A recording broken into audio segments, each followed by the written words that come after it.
ایک گاؤں میں ایک باپردہ خاتون رہتی تھی جس کی ڈیمانڈ تھی کہ شادی اسی سے کرے گی جو انہیں باپردہ رکھے گا۔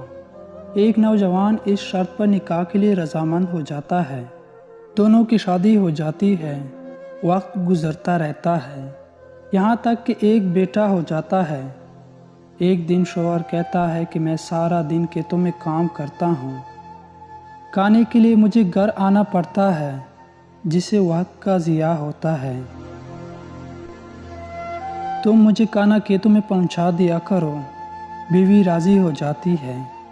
وقت گزرتے گزرتے ایک اور بیٹا ہو جاتا ہے جس پر شوہر کہتا ہے کہ اب گزارا مشکل ہے، تمہیں میرے ساتھ کھیتوں میں ہاتھ بٹانا پڑے گا۔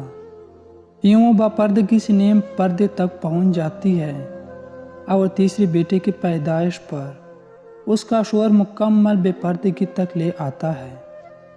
وقت گزرتا رہتا ہے یہاں تک کہ اولاد جوان ہو جاتی ہے۔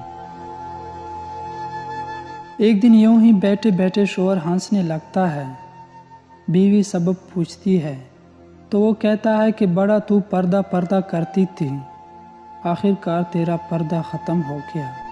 کیا فرق پڑا پردے اور بے پردگی کا؟ زندگی تو اب بھی ویسے ہی گزر رہی ہے۔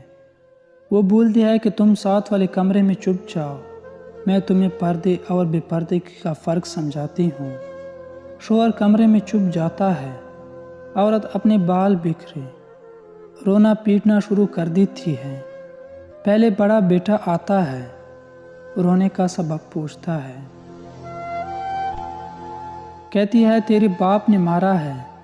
بڑا بیٹا ماں کو سمجھاتا ہے کہ اگر مارا ہے تو کوئی بات نہیں، وہ آپ سے محبت بھی تو کرتے ہیں، آپ کا خیال رکھتے ہیں۔ وہ سمجھا بجھا کر چلا جاتا ہے۔